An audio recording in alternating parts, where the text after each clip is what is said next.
Welcome to Pod Save America. I'm Dan Pfeiffer. This is our second Sunday show.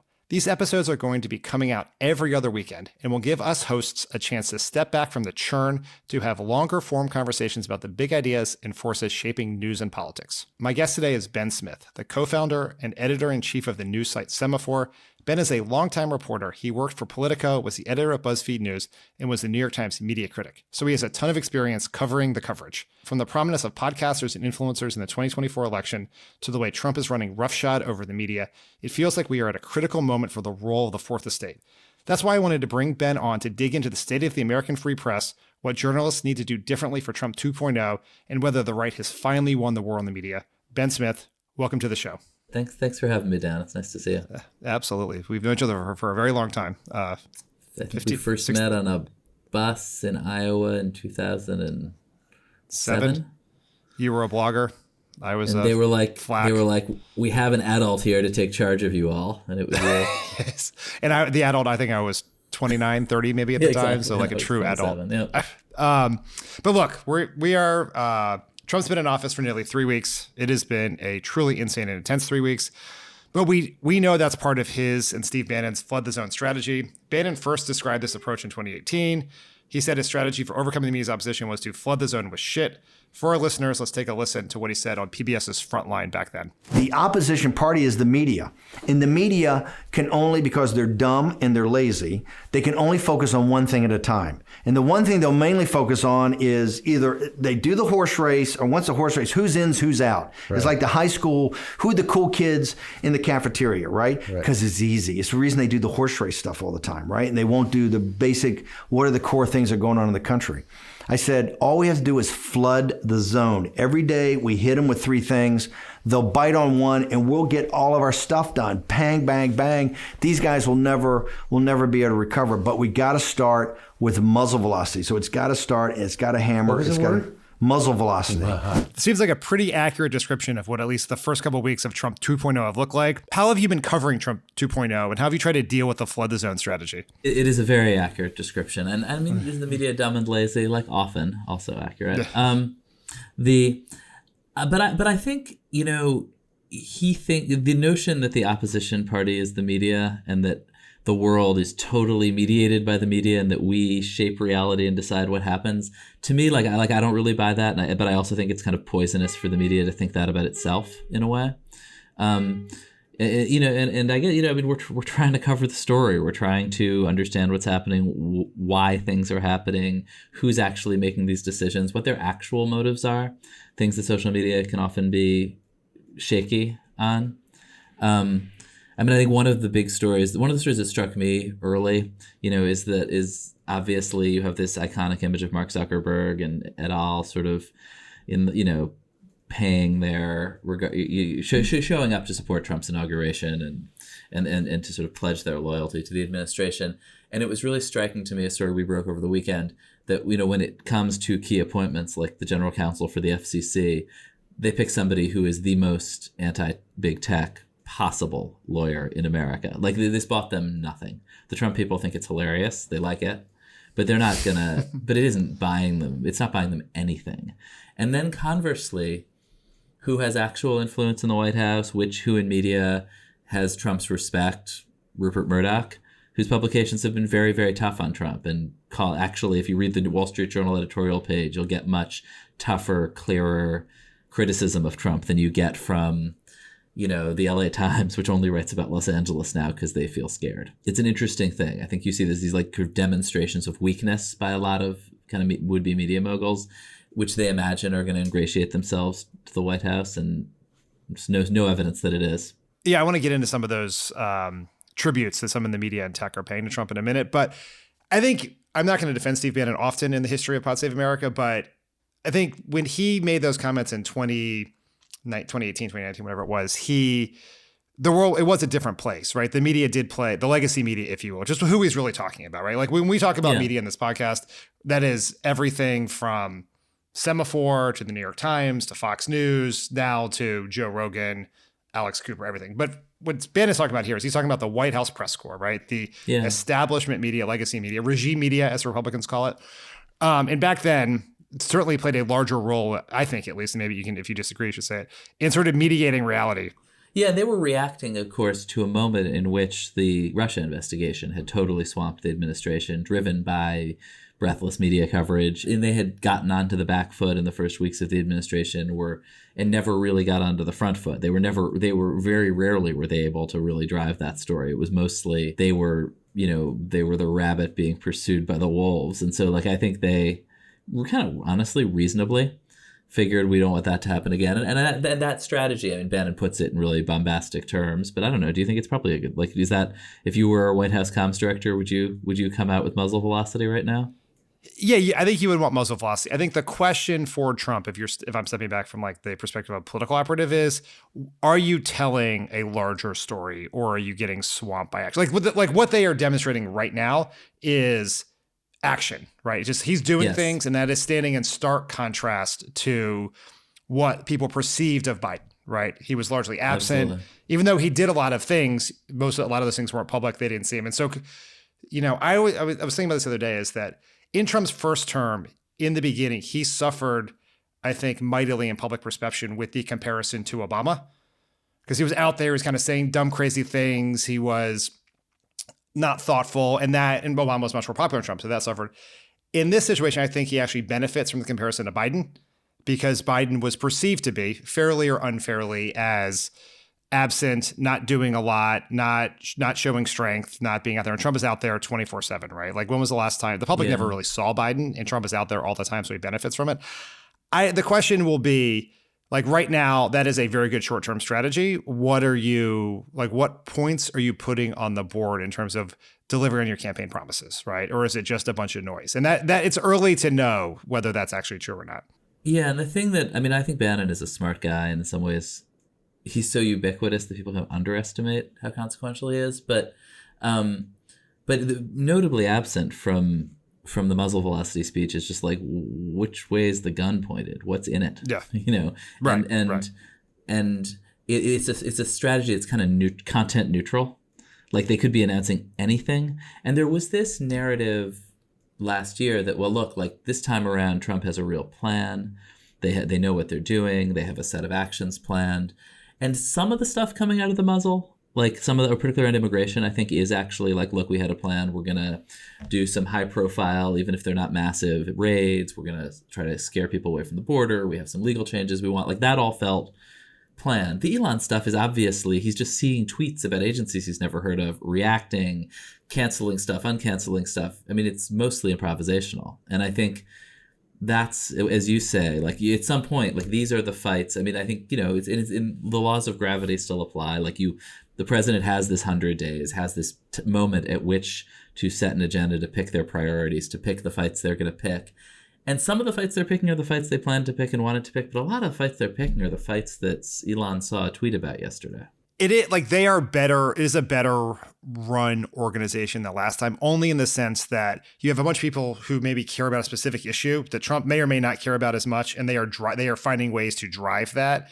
Yeah. Some of it is not legally sustainable. Some of it is just a bunch of bullshit, like the executive order on transgender sports participation. That is not something the government has any access to, but by being out there and being bombastic, you get, likely the NCAA or someone else to respond to it. But they're actually they didn't have executive orders in the can last time to do it. Right. And the ones they've written, and I think Trump is freed this time from caring what the media thinks, or at least he seems to be.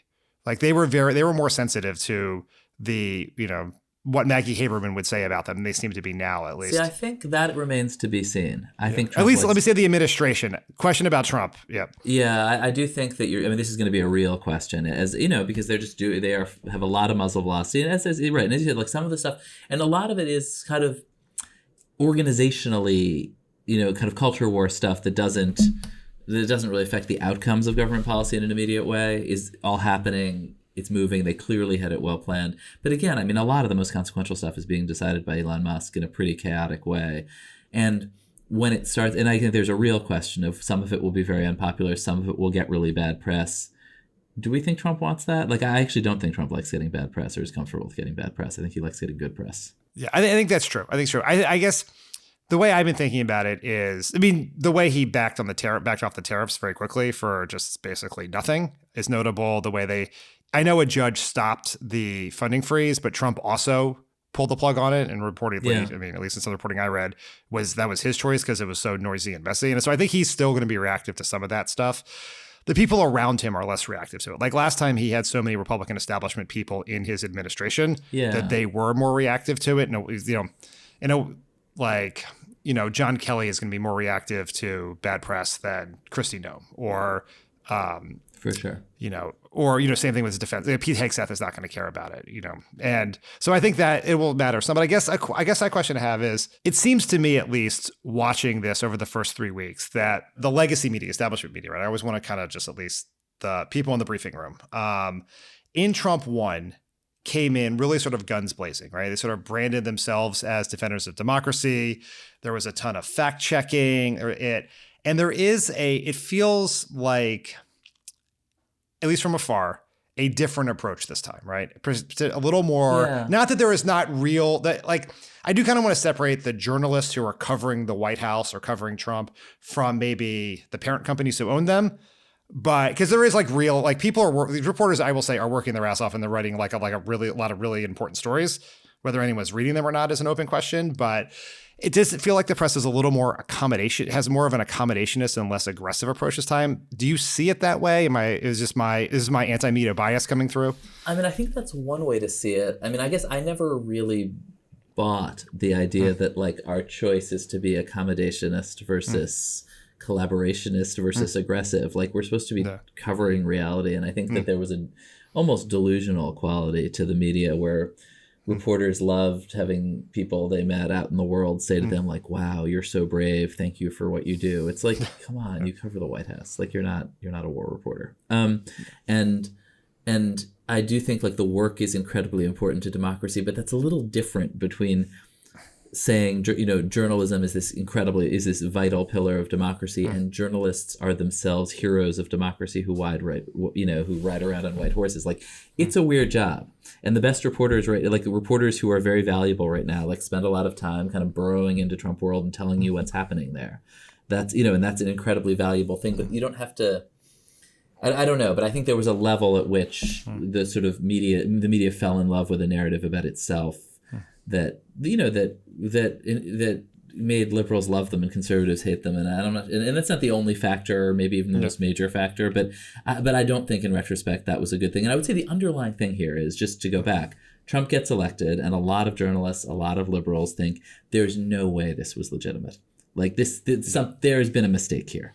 And like, what happened? Maybe it was Facebook. Like maybe there's some technical social media trick, or maybe it was the Russians. And like, these are two very great lines of reporting inquiry that lots of really smart journalists, and I don't think they were always framing the story that way, but a lot of journalistic effort was expended basically trying to answer the question of how did Donald Trump manage to get elected?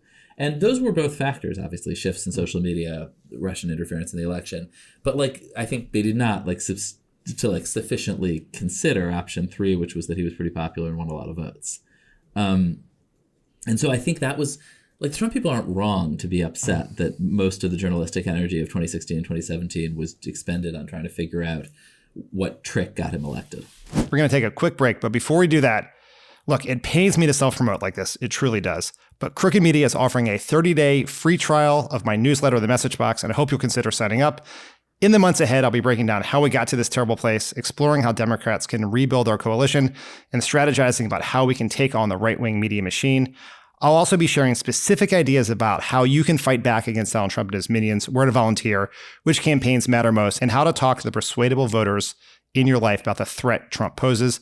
My most recent post lists several things you can be doing right now in your personal capacity to fight back against Trump, Elon Musk, and the rest. You can sign up for the 30-day free trial at crooked.com/yeswedan. That's crooked.com/yeswedan. Pod Save America is brought to you by ZipRecruiter. According to research, a major challenge that many employers face is the pressure to hire quickly. And it's a tough hurdle to overcome because it's so time-consuming to search for great candidates and sort through applications. If you're an employer who can relate, I have one question for you. Have you tried ZipRecruiter? ZipRecruiter has figured out how to solve this very problem. In fact, 4 out of 5 employers who post on ZipRecruiter get a quality candidate within the first day. And right now, you can try ZipRecruiter for free at ziprecruiter.com/crooked. ZipRecruiter is a hiring site employers prefer the most based on G2. And ZipRecruiter's smart technology will start showing you qualified job applicants immediately. ZipRecruiter's powerful matching technology works fast to help find top talent so you don't waste time or money. And if you see a candidate who'd be perfect for your job, you can use ZipRecruiter's pre-written invite to apply message to personally reach out to your favorite candidates. We've used ZipRecruiter here at Crooked Media to hire for a bunch of roles. It sped up the entire process. We got a bunch of great applicants. It was seamless. It was easy. We trusted ZipRecruiter to help us navigate everything, and I just highly recommend it. So relax, employers, and let ZipRecruiter speed up your hiring. See for yourself. Go to ziprecruiter.com/crooked and go now to try it for free. That's the same price as a genuine smile from a stranger, a picture-perfect sunset, or a cute dog running up to you and licking your hand. Again, that's ziprecruiter.com/crooked. ZipRecruiter, the smartest way to hire. Pod Save America is brought to you by Sundays for Dogs. Sundays is fresh dog food made from a short list of human-grade ingredients. Sundays was co-founded by Dr. Tori Waxman, a practicing veterinarian who tests and formulates every version of each recipe. Sundays contains 90% meat, 10% superfoods, and 0% synthetic nutrients or artificial ingredients. Dog parents report noticeable health improvements in their pups, including softer fur, fresher breath, better poops, and more energy after switching to Sundays. Unlike other fresh dog food, Sundays does not require refrigeration or preparation because of their air drying process. Just pour and serve. When you start a Sunday subscription, you'll automatically get 20% off and free shipping on every reorder. Cancel or pause your subscription anytime with our 100% satisfaction guarantee. Every order ships right to your door, so you'll never worry about running out of dog food again. I believe the Favreaus are longtime Sunday for the Dog users.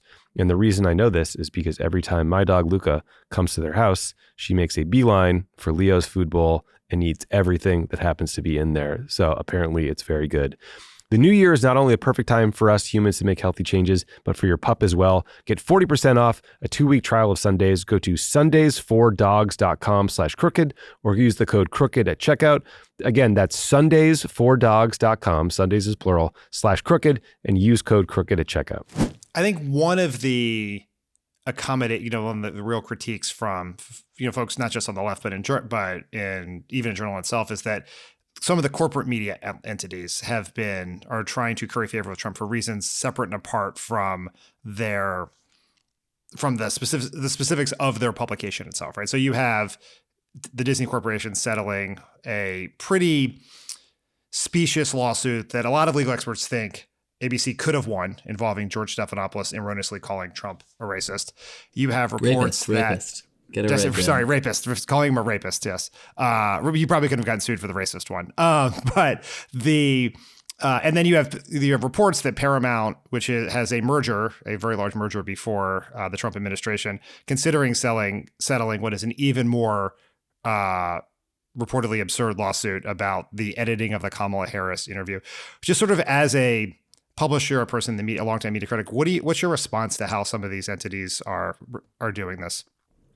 It's funny that for years, for our whole careers, there's been a set of advocates who yelled about the corporate consolidation of media. They're kind of like Ralph Nader people. There's a group called Free Press. They were totally irrelevant to the political conversation, like nice people. And you'd be like, yeah, I don't know. Like, I work in corporate media and I've never had my corporate overlords cutting secret deals with the government. That's not a thing that happens in America.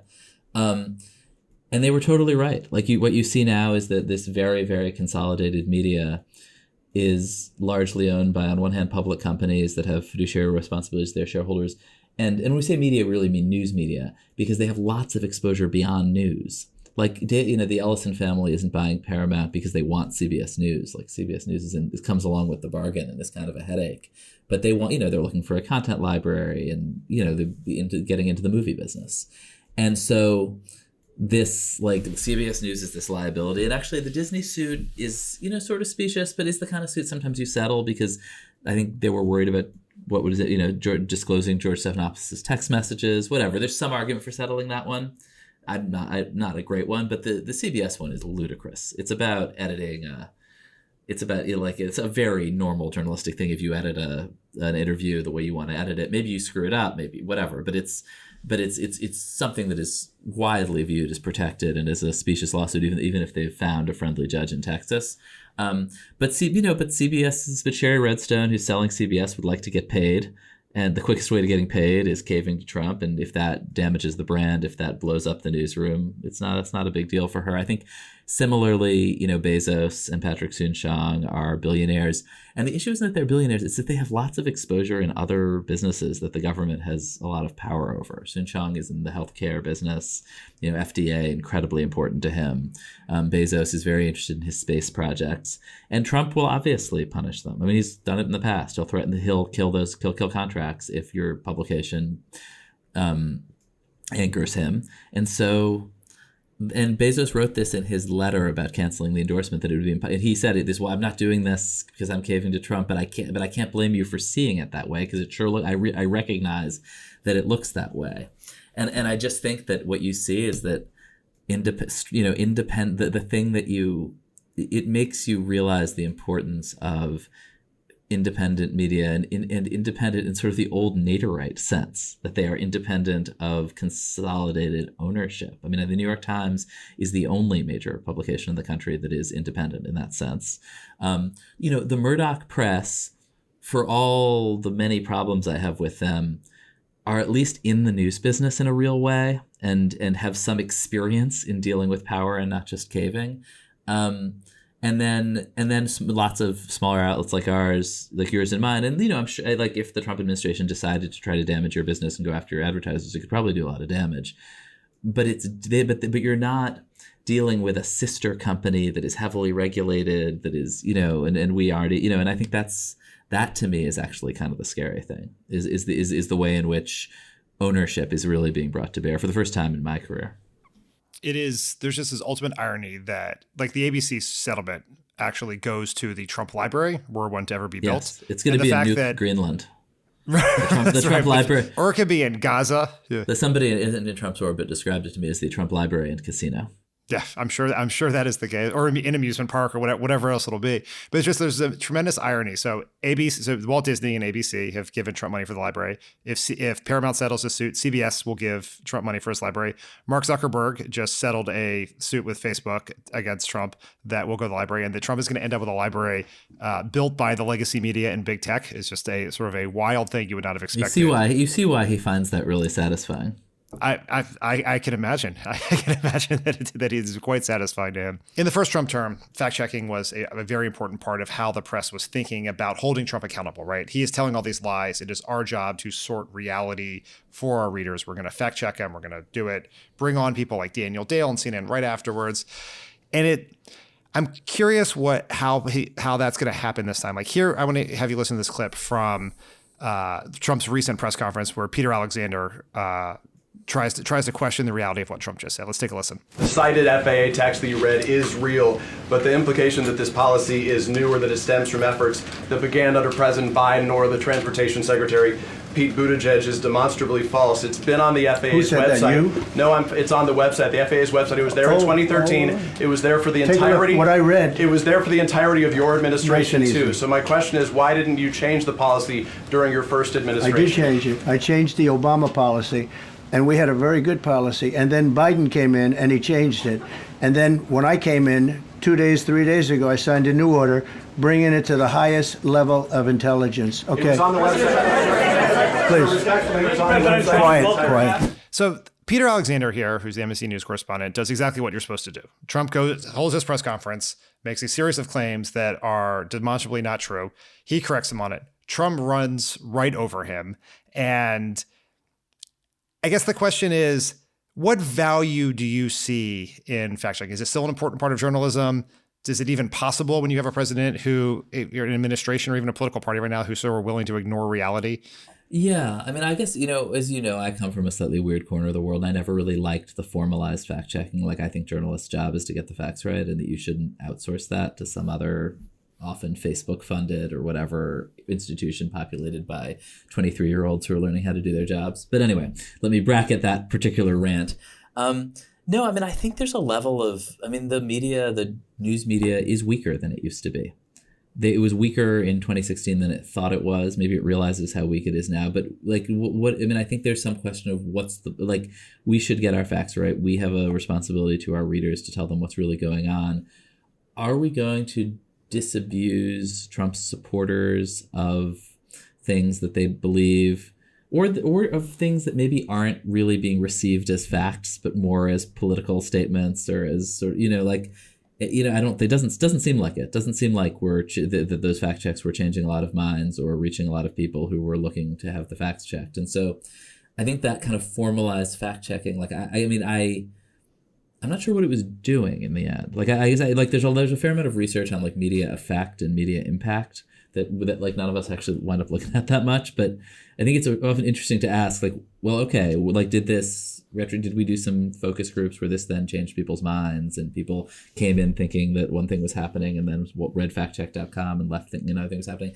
Like I don't really see a lot of that. I do think this is a real obvious case where there's a factual dispute. It is in fact those journalists' job to resolve it and say what is true, and for people who are looking for it to read the true thing.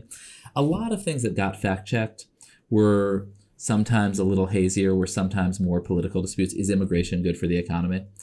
Like that's not really a fact-checkable claim. That's an argument among economists. Yeah, I mean even that's been a problem even in my days in government. I would rage at my desk at the Washington Post fact checker for taking a sort of a statement of values or a statement of principle and then assigning some number of Pinocchios to it because you could find you could nitpick it in a way. Yeah, it's the most pedantic imaginable approach to politics. And I think sometimes kind of annoyed people and backfired in that way. But I think the broader question of, this is honestly often true with the first wave of people who come into government, that like they believe some things that are just not true about reality and about how government works. And they come in with some things they've said on the campaign trail about, I think you saw this in the Biden administration with the Saudis, frankly. Like they had some views on Saudi Arabia that did not survive contact with reality and wound up being the Saudis' best friends. Just to kind of like think about one, but like that's a slightly different one though. But for instance, I wrote about this guy named Darren Beatty who's going to be in the State Department, and has some views on how like they were trying to orchestrate color revolutions, like Eastern European style. The people who had orchestrated the color revolutions in Eastern Europe had come back here and were trying to orchestrate against Trump. Like at some level, that's a factual claim. Like, do we think that happened? And I do think that I'm sort of more interested in some ways in people who are like arriving with Trump with a set of beliefs that may or may not like because I think the one thing that people underestimate is a lot of the people who are saying things, they believe the things they're saying. Some of it is nonsense. Bannon, I think, often will just like spin yarns whose details are not all true and doesn't believe all of them. But a lot of these folks like believe what they're saying. Like I think RFK mostly believes the things he says about vaccines. On a day-to-day basis, as you cover politics or government or everything in the world you're covering, like what do you say to your reporters is your task? Yeah, I think we are trying to speak to a really informed audience that has to understand what's actually going on because they're encountering it in the world of business, economics, politics. The business press often is more reliable than the political press because they are talking to people who have to make, who have to trade stocks, have to make decisions based on reality.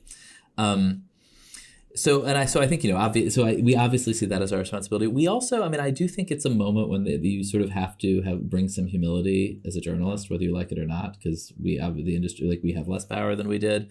And we definitely do try to do two specific things. And one is to try to say to readers, because I do think people live in these deep information bubbles, and it's not that you necessarily believe the things that are being said on Fox News, but it is important if you're a listener of Pod Save to probably know what they're talking about some of the time. Like literally what Republican legislators are walking into the House with no idea what their Democratic colleagues read that morning. And the Democrats have no idea what the Republicans were reading. And so we have this very popular feature called Blind Spot that's literally we're not trying to arbitrate the reality of this. Often these are true stories just with different emphasis, totally different emphasis. But the Republicans are talking about some crime committed by an illegal immigrant in Colorado, and the Democrats are talking about some just totally different story, right? And I think some level of just trying to say this is giving a glimpse of the reality that the other side is living in is pretty useful. Just sort of actionably useful. And sometimes I do think social media is a machine for taking the stupidest thing that your opponent said and elevate the stupidest version of the stupidest thing they think and constantly barraging you with it. And there might be someone in there who's actually making a reasonable case you could argue with, but it will be totally swept away in social media. And I think we do try to sort of to elevate the stronger arguments and to try to like create some space for reasonable disagreement. Because I think there's a fair amount of that too. Although there's also, as you say, like some like eroding shared factual basis around this for sure. I think the blind spot thing is very interesting because in my career in politics, one of the things that was a fundamental shift in how government and politics worked was the moment Republicans and Democrats stopped reading the same media, which probably happened about midway through the Obama years. Yeah. Is for like totally. There was like the people would pretend like they were playing a part, right? Particularly in the like around 2010 when the Tea Party took off, a lot of the Republicans were appealing to the base, but they were still reading the New York Times. They were still reading Politico. They were seeing everything else. And so we were operating under the same set of reality, at least in a private negotiation you were having over legislation. We all sort of agreed on the same reality. Right about, I would say, midway through Obama's second term, kind of when Facebook became, Republicans radicalized a little bit after Obama's reelection. Fox News became sort of more powerful. And then the sort of right-wing media ecosystem took off, sort of powered by Facebook. That was like so the Breitbart era, Daily Caller. Right around 2014 is like we stopped having the same reality. We were having completely different conversations. And it is like, so that speaks to governing. And in politics, there's the difference it has been that, and I think this might be changing a little bit for better, probably for worse, is that Democrats had a media diet that was primarily legacy media. Still, we were still reading the New York Times, also NPR. Maybe it would skew a little on the more left-leaning part of that legacy media diet, but it was traditional media abiding by the rules of journalism as commonly understood. And the Republicans had shifted to something totally different that did not abide by and often sort of spat in the face of those rules. And that now we are fully in that moment where the Trump administration and Republicans writ large, up and down, it's not just in Washington, it's everywhere, exist in this wholly other media ecosystem. And that media ecosystem is becoming much less clear to anyone else, because it's not like yes, you could turn on Fox News and that would be a very good idiot's guide to what the right is thinking. But that's often, I think, in this day and age, it's kind of a lagging indicator of what's really bubbling up. Like, do you know what's happening on Rumble? Are you watching, are you listening to the Daily Wire or reading Barry Weiss or some of these other things that are, really affecting it? Yeah, it's it's an incredibly fragmented system that you're describing. And I mean, there's a big distance between Rumble and Barry Weiss. These are all different things. I also think there are parts of it, I think, that I was talking to a really prominent conservative podcaster who was saying that, they spend a lot of their time complaining about the, journalists and everything they get wrong. And then once in a while there'll be a holiday. And they're like, where is the flow of news? And it's for me to talk about. It's so annoying. And it's like, oh, all the people I hate are like taking vacation with their kids. And so there's no fodder for me. There's no like underlying information. I do think there's this question that, gets kicked around sometimes. Actually, Tucker Carlson founded the Daily Caller to solve this. It did not, which is that there's no real center-right, far-right reporting apparatus, or not much of one. Actually, one of the things that distinguishes Breitbart from the others is they do some original reporting. A lot of the places that in that world, podcasters are really commentating and reacting or reacting to things they've seen on social media, which really are often made up. And there's like a lack of a kind of baseline of I think it would be healthy if the Trump movement developed more reporting muscles, honestly. You've mentioned a couple times here that the media is weaker than it has been and maybe recognize its weakness. I think just to put that sort of in perspective, right? We had the 2024 election where the candidates interacted less with the media than at any point. Trump did famously no interviews with a mainstream media organization for the last, whatever it was, month of the campaign. Harris did historically few. Harris took few questions from the press. And then you have just, you have to, drop in cable subscriptions, ratings, the economics, sort of the Washington Post is losing money. The media has been weaker at this point than it has been in any time. And so I kind of at the same, and on top of that, sort of the credibility and the reach of the legacy media is obviously at its nadir. Is it fair to wonder whether the right, who's been waging a decades-long war against the media, has now won that war? Yeah, I think that. I mean, I think that's a reasonable thing to say. Like, what's the prize for winning that war? I'm not sure. I mean, there's a couple. Just when you talk about trust, like the polling data here is worth sort of looking at because it's interesting. And basically, what you see is that, like, starting with Dan Rather, actually, all of the decline in trust in the media is among Republicans. Like, independents pretty flat, Democrats pretty flat, but you see this decline starting with Dan Rather in 2004. The Republicans start saying the media is too liberal. And then at some point in the Trump years, it flips from the media is too liberal to the media is making everything up. And that's a huge difference. And that's sort of what you're talking about. It used to be a shared reality in which Republicans complain about the refs, sometimes justifiably, to a situation in which they believe that the whole thing is made up. And that is a big shift. And then the final thing that is kind of dispiriting is the one place that trust media is eroding among Democrats is among young people. And that's happening pretty fast now. Yeah, and And this is Gallup polling, just for right. And I saw a lot of focus groups, a lot of research in how Gen Z gets their news, and just the idea of going to a website to get news is like it doesn't even occur to them. The idea that you would turn on the television to watch news. Years and years ago, I asked my daughter, if she knew about Huffington Post, and she was like, "Oh, is that something in Safari?" Yeah, that's right.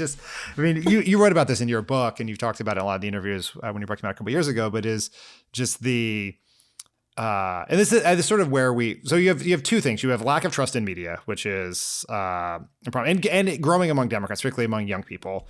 Yeah. You have what I think is actually a distribution crisis in news, which is sort of the short version history I always do is that if you were a person who was not a news junkie in the pre-internet era, you had to see the news, some form of the news. You would bump into it organically because someone literally threw a newspaper at your door every morning, and you had to open that if you wanted to know when the movies were, the baseball score, the weather, like something happened in your local town. You see headlines, right? If you wanted to know you wanted to know the weather the next day, you had to turn on the 6 o'clock news, and you would see news that way. And then we moved from newspapers. I mean, this has been your whole career. We trained some group of people that they should go to www.nytimes.com or www.politico.com in the morning at the same way you would grab a cup of coffee and read a dead tree newspaper. You would grab a cup of coffee and pull up your laptop or if it was at a certain year, or your iPad, and you would look at a website and read the news that way. Maybe the first thing you did at work, right, was you would sit down and read the news.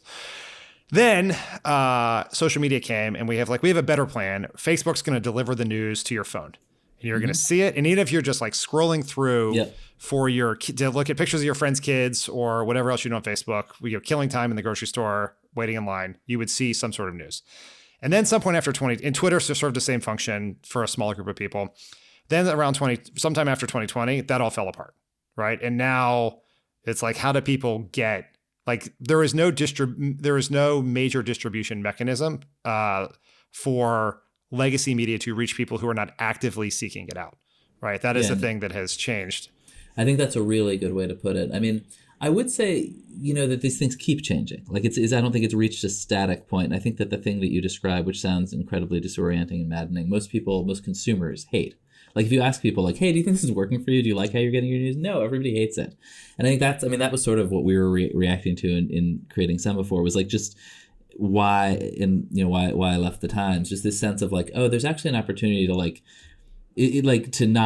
to respond to the fact that people feel totally disoriented, feel like they don't know what to trust, and try to address that stuff directly. And I think you're seeing, so I think that, ultimately, we live in this very, very dynamic free market society in which consumers do, even in news. And news is sometimes an exception to that. Like the tradition in news is if the consumers say, we hate you and everything you're doing, we say, fuck you, you're wrong.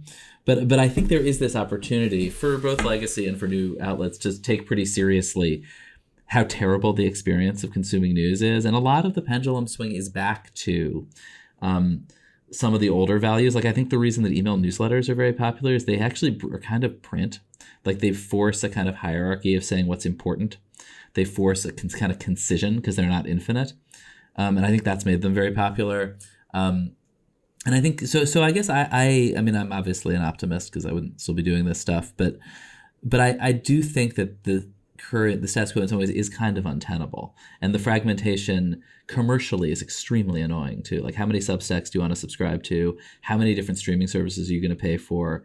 Like, and I think there's a very aggressive push, and will be over the next couple of years, to reconsolidate that stuff, like for better or for worse. But you'll have one subscription to newsletters, you'll have two streaming services, they'll all swallow each other. Again, that could be bad or that could be good, but I think that experience of just like absolute disorientation and fragmentation, like, is terrible, and everyone knows it. And so there are a lot of opportunities to fix it. Yeah, the question, I think, like, I agree with that. Like, we're sort of in a moment, and this is not, it's like you can have the same conversation about, you know, just content services beyond news, right? Like, totally. Are you gonna really pay for how many streaming services you're gonna pay for? You know, YouTube TV, which has become very popular, is basically just cable through the internet, right? Where so like it looks at the same format. So how are you gonna, like, is there a way to get back to it? But I want to just sort of get back to the role of the media, because it we're like, you and I are like, right now this conversation about distribution is about the business of media, right? Like, how do you, because ultimately you need readers to make money, whether that's gonna be subscriptions or you know, or or how you get ads in front of people, whatever that is. But just to stop you though, because I see where you're, like, I think I agree with where you're going. The extent to which all of everything we're talking about, the chaos, the disruption, is all fundamentally driven by these huge technological shifts that we've in business for sure. shifts. Like, that is the underlying thing here. It's not little choices made by journalists here and there. No. I fundamentally agree with that, and it is. I think you pointed out a couple examples. You can point back at various choices made by people in the media. Like, in the media, you can do two things. You do the business of media, like giving away your product for free on the internet for a few years, probably in hindsight not the best move, or you know, optimizing a Facebook or whatever else. Like, you can do some things. You can also point to some journalistic choices that have eroded trust, fairly or unfairly, sure. Right? You pick the Dan Rather. Just the entire coverage of the Iraq War in the run up to it. That is the biggest one. Yeah. Yeah.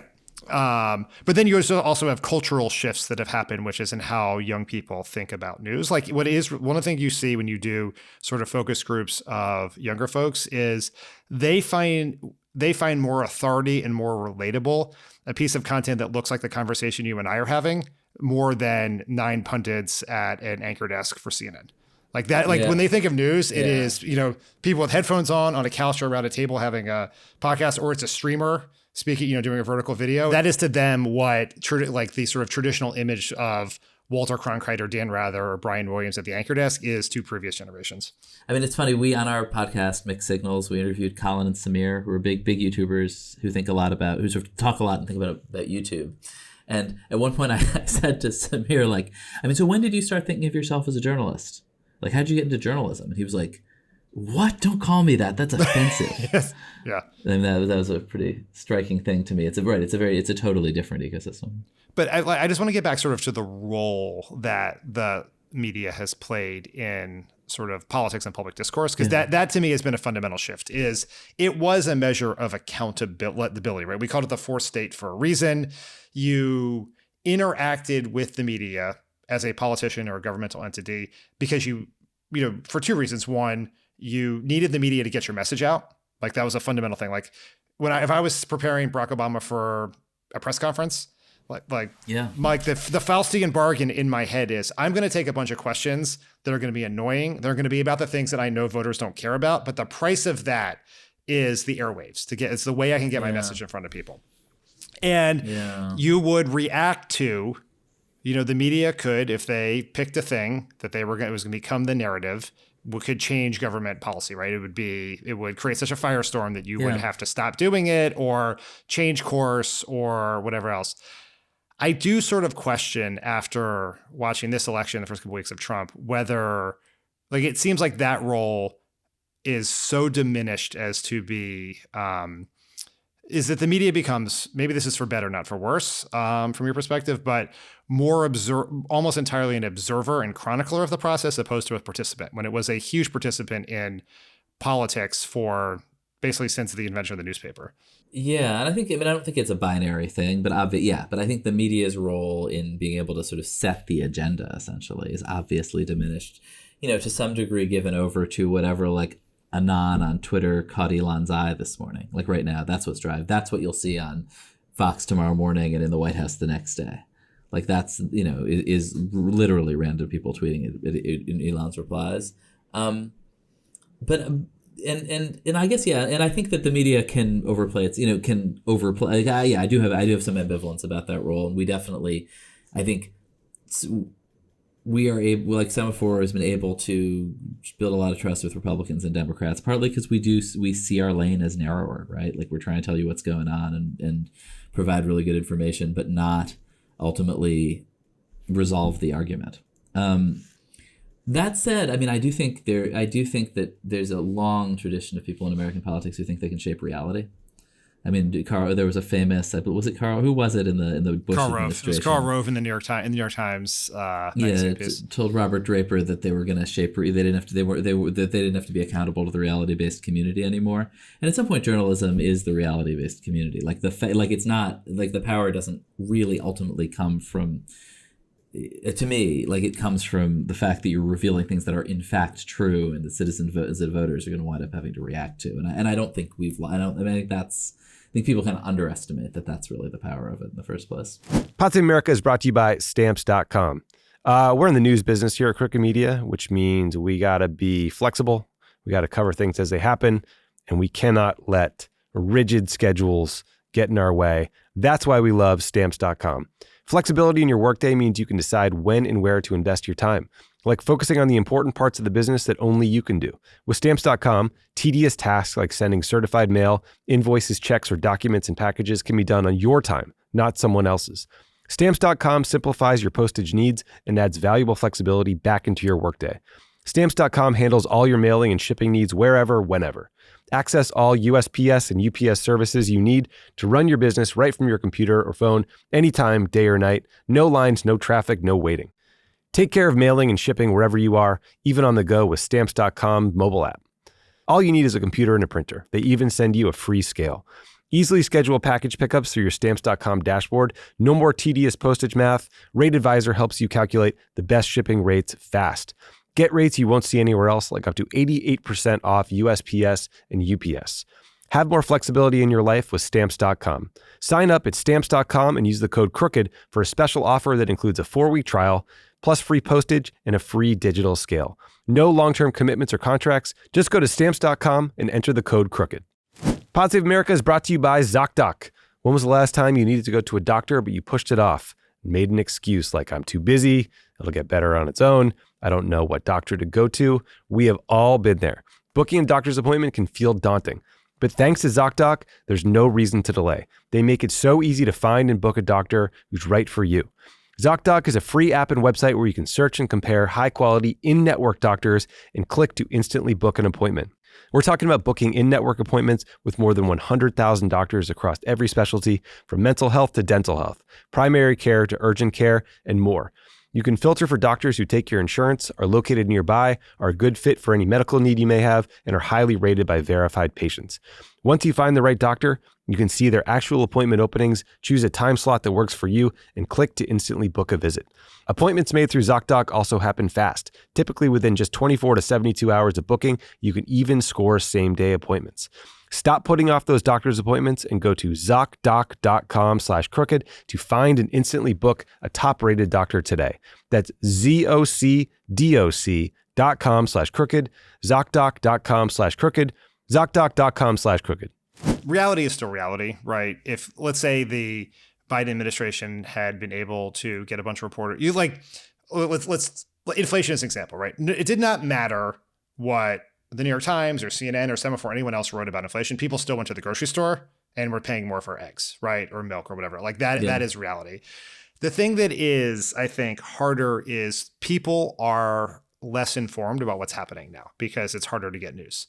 And that, like, you have this gigantic gap now. We saw this in a bunch of the polling. There was NBC polling before Biden dropped out. You had Navigator Research polling afterwards, which just shows that the biggest gap in politics is not left and right. It's news consumers and non-news consumers. And, which does go to the irony, which I'm sure you might find quite sweet, that all the Democrats who've been screaming, myself sometimes included, who've been screaming about New York Times headlines turned out to be the New York Times readers are the ones who were most likely to support Biden or Harris, and the people who did not read the news is not. So like you do just sort of have this question. Just to me, that chasm is grown so much larger, really since 2020, I think. And how, like, and that to me is a crisis for democracy, right? Like all this stuff, you mentioned Elon 50 times, as you should. It's like, it's one of the biggest stories in maybe in generations of American politics. We have the world's richest man possibly running roughshod over laws and rules and norms to just reshape government without any sort of accountability. And how many people are actually consuming any of that, right? And how do you get that information to them? Right. Yeah. And is that your job, I guess, is the question. I mean, those are all really good questions. I guess I would say, like, it's certainly nothing like the democracy that we grew up in the 20th century with like a very kind of unusually stable, unusually centrist media. It's a lot like 19th century American democracy, right? I mean, it's a lot like, and I think that, you know, a kind of, there is something about what we're seeing is a kind of small d democratic media that's a, you know, an absolutely chaotic, hyper partisan, untrustworthy mess that is very embedded in the history of democracy. I'm not saying that as a good thing, but I do think that, like, the kind of thing that we, you know, that honestly by the beginnings of our careers was already in trouble. The sort of broadcast, the Walter Cronkite thing, that was the blip. Right? I mean, this is the norm. You talked to a lot of Republicans, talked to a lot of Democrats. Do you think Republicans better understand this media environment than Democrats? I think that in this moment after the election, everybody thinks that, like, that the winning side figured it out and that the losers are morons, and everybody is, like, gearing up to refight the last war, and every CEO, every politician is going to be booking themselves onto a bunch of podcasts nobody listens to for the next 4 years. But that in fact, that I think, and then always the world changes faster than they expect. Like, I think we're headed back into a moment of consolidation, basically, and that there's going to be a re-centralization of audiences and of content, and that, like, some poor, hapless congressional candidate is going to spend 300 hours talking to podcasts nobody listens to no discernible effect. I don't know. And also, I mean, there's a lot, like, I don't know, but also the Trump years have, I mean, the consolidation of power in Washington is also really new in media, right? Like, the extent to which media executives are obsessed with what the administration can do to hurt them. And it's true across business. We're hosting this huge World Economic Summit here in April, and just the appetite of CEOs in America to get to Washington to figure out what is going on is really new. Say a little bit more about when moving back to a more centralized media. I assume you don't mean ideologically. What do you mean by that? Oh, just that, you know, I mean, it was technological. If you needed for the late 20th century, you needed a broadcast tower or a printing press if you wanted to reach a lot of people, and not that many people had them. And spectrum was regulated, and so, like, you really had this very, for technological reasons fundamentally. There were, as you said, about distribution. The system was meant, and then the business incentives of those were to sell mattresses to Republicans and to Democrats, and often that led to something that we romanticize, actually, a kind of sort of centrist media, but it also did produce this kind of false consensus around Iraq, which, as you say, is part of why everybody lost trust in that kind of media. But the fundamental change was technological, the splint in the fact that you didn't need these broadcast towers anymore, and so I just think it's hard to imagine going back to that, and you know, there are we definitely see.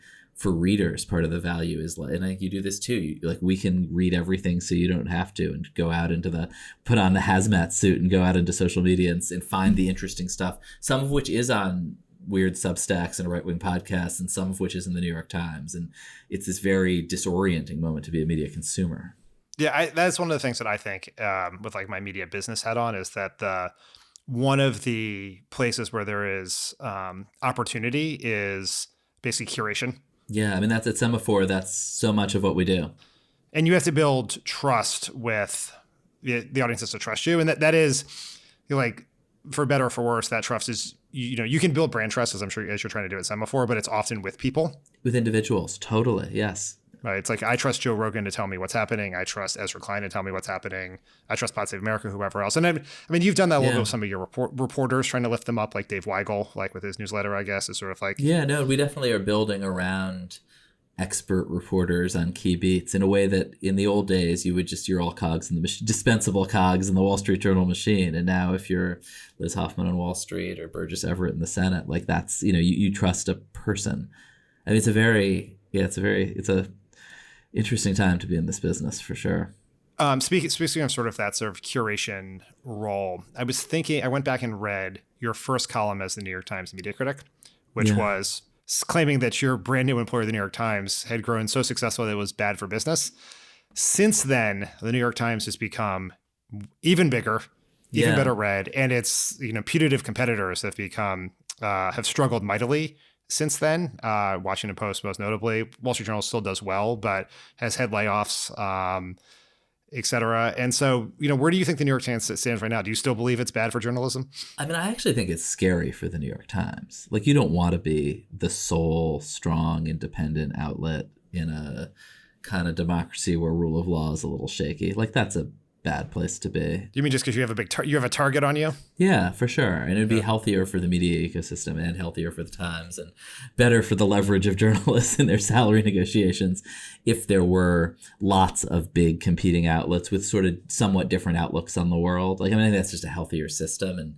And I don't know. I mean, I'm hopeful that a couple of other legacy outlets, the Wall Street Journal, maybe CNN, could get their acts together, and that long-term places like the Washington Post can pull it out. And then I do think there's a lot of, I do think that, again, if you go back to if you ask people, if you ask your listeners, do you think this is all great and you're satisfied with what you're getting, or do you want new stuff? People really are hungry for new ways of getting information, for new voices, for somebody who will go out, as you say, and just sort through all the lunacy for them.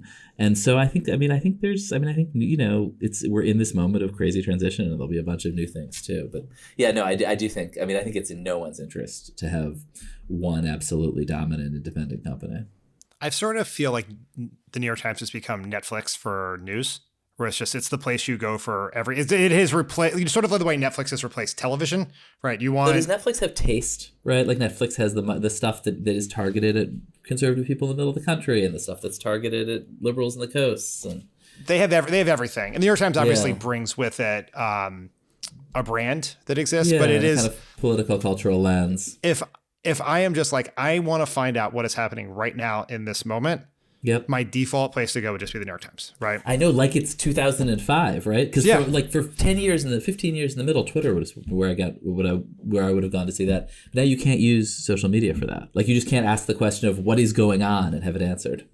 Yeah, you can't just open up Twitter and have it be at the top of your feed in the way it was before from a trusted, a reporter or a news outlet you knew that had been verified by Twitter. And you want to know what's going on, and you want to know what's more important than what else. You want to know where on the page it is. You want some hierarchy, actually, in the chaos. No, that's the opportunity that we see ourselves as running at, for sure. But it's right now, for a lot of people, I think, who are sort of in the serious news consumer, it's you want to know what's happening in sports? Maybe you go to ESPN, or maybe you go to the New York Times and read The Athletic, right? You want to know how to cook something? You go there. You want to play a game? You go there. You want to know what's happening? You go there. You want to know who's winning the Grammys? You open up the New York Times app, and they are telling you as they come in where they are. It is such a dominant position in the ecosystem that to me, I really feel like it has replaced the conglomerate of major news sources you were all getting from Twitter it's replaced the internet. Yeah, it is the internet for news, right? In the way that Netflix is the internet for TV and movies, primarily TV. Yeah, and then you can get a bunch of bespoke stuff around the edges, but ultimately, no, I think that's really true right now. But we're also sort of in this moment when podcasts like this one, what is this? Is this a pod? Are we on video? Is it television? We're is both. It a podcast? It's true. It is. It's long form content. Some people are going to be watching this on a big screen on YouTube, and at some point somebody is going to come and make us both wear makeup to do this, so we our skin looks less weird. And then suddenly we're just idiots in boxes screaming at each other, just like cable. And I think there's a really, really fast convergence happening between what we used to call podcasts and what we used to call television. And I don't quite know where that lands, but I think people don't quite realize the speed at which that's happening and at which that's going to be a kind of re-centralized form of consumption. You see it on ESPN, right? You see Pat McAfee out in the afternoons on ESPN. It's what's happening here? One guy's head is bigger than the other guy's head. I mean, there is the conventions of television as we know it are coming down, particularly in news, particular, and and the things that people don't sort of realize, and who sort of even like people even who work in journalism or who are in the communications field in politics or PR or whatever else, is there is still like a old world mentality that's hard to break out of, because you're always people like a lot of people are generationally like frozen in amber and when they started in media, right? I think that's very true of politicians. Right? Every single one of us. But I think some people, and I give you credit at this point, have, you have been in different, you were sort of, you were a tabloid reporter in New York City. You were a blogger when blogs took off and sort of the RSS feed became you've ridden the wave. I've tried to ride the wave as well. But like the facts that people don't sort of realize is, one, the biggest podcasting platform in the world is not Spotify, it's YouTube. Right. And that the numbers of people who watch YouTube on their actual smart TV in their house shocks people, that it's so many people. Yeah, would you put on nicer clothes if you really thought about it? I put on normally I'm wearing a t-shirt. I put on an actual sweater. This is very nice. I would not have put on a sport coat because this is a podcast, or it's not a funeral funeral wedding or court date. So, but actually you're also running a media business, and you must be thinking like, why don't you have like some hour of MSN? Why isn't PodSave providing an hour to CNN or MSNBC or something? Like, why are they paying these people way more than you would charge them to provide an hour of programming? Like, don't you see that stuff converging? I think you can see that converging. How it converges, whether it can actually this has been the challenge for most media organizations. You've witnessed this. It is truly, with the exception of the New York Times, there is not a good example of a previous legacy media organization that has made an actual transition to digital. Right? It is just like they cannot do it. Some like Politico start digitally, right? Like when you started there was an actual newspaper that people read over lunch at Capitol Hill, but it was a digital first publication. Yeah. But no one else can do it because they are, it's to the great credit of the New York Times as from a business story of pulling that off, but people can't actually do it. ESPN is trying to do it, and maybe they'll be successful with, like, Pat McAfee's an example of it. But Disney's trying to do it. It is right. It is incredibly hard. But it just seems to me that podcasters are producing shows that are more interesting than most of what's on TV, and they have big audience and big followings, and they're doing it for like a tiny fraction of the cost of producing an hour of television. And meanwhile, television's running out of money. And it just seems to me that set of factors means inevitably that I'm going to be in a dentist's office and see your face very soon. I hope not my face, but maybe some other face. But there is a little of everything as old as new again, which is for a long time, the thing ESPN ran all morning was just a video feed of ESPN radio shows, because ESPN radio was where the money was. And so it was just like, you would just watch Mike and Mike every morning. Yes. Yeah. And Imus, another example. I mean, Howard Stern. This is that. Right. This is not a complicated business. And so what is that? But then, like, what does that mean for this super fragmented political landscape? I actually think it means it gets a little less fragmented, and that these kind of recoalesces around really, really big individual voices, probably more than, I think like the Megyn Kellys of the world, like you guys. I think there's sort of a reconsolidation around a relatively smaller number of really big voices. Well, it's like how you think of channels is different, because it's not like a network channel. It is either a media network that is centered around a podcast like Crooked Media or Daily Wire or Alex Cooper's Unwell Network or whatever that you like, because and then usually you're entering it because of the talent at the top, and then that gives you entry into the other people. But it exists very differently. I think you asked me the question about like why not CNN, MSNBC. The thing that I watch, I talk to a lot of people in the progressive media space, is the thing you have to be careful not to do is take your new thing and then just rebuild the failed model of the old thing. Yeah, no. You see this in Substack a lot, where the economics of Substack are great when you're small. When you start hiring a bunch of reporters and doing that, you're right back to where you were before, which is it becomes very hard to support it. So how can you do something that is new and stays new? I think we are just like, this is the reason I want to have this conversation with you of all people today, is we are just in a fascinating moment in media, and politics is media. Politics is the war for attention. Politics is the information war. And so these things interact in a way that are just sort of critically important to, and it's happening so fast. Like I used to say that when I left the White House in like 2015, that the period of time from when I went to work for Obama, which was before the iPhone came out, to the time I left when Facebook and Twitter and Snapchat were becoming dominant, or was like the fastest period of change in media since the invention of the printing press. And I think the change from when I left to now is greater than that, I think. Yeah, you were there for this almost very linear story. Like it felt like this rocket ship, but we could see where it was going. And then at some point it just exploded, and the whole thing exploded, and new things came, and the power of the legacy media changed dramatically because of technology, because of economics, et cetera. Yeah, I think there's a big open question of whether this splintering new right-wing media, like what becomes of it? Does it create its own New York Times, or does it just continue to spend its time basically yelling about the New York Times? I think that's a really open question. Yeah, I mean, it is like that is a, it is, and some of them are getting quite big, right? Yeah, and does it become boring just to be an attack dog for the people in power? Like, to me, like that's the most boring and demoralizing form of media, to be an attack dog for power. And like that's, if you worked really hard to get Donald Trump elected, that's sort of what you've become. And so I think there's going to be a question of who in the media just sticks with loyalty as their brand, and who tries to, as Murdoch has established sort of an independent voice and power base that is not just fealty to the president. Yeah, it is a ecosystem grown in opposition. That how it having their, are they the dog that caught the car, and what do they do with that? I think is going to be a big question going forward. Yeah, it is going to be really confusing to watch for us and be part of. Yeah, in the media world. Ben Smith, thank you so much for this great conversation. It's always good to talk to you. Thanks for having me on, Dan. Thanks, buddy.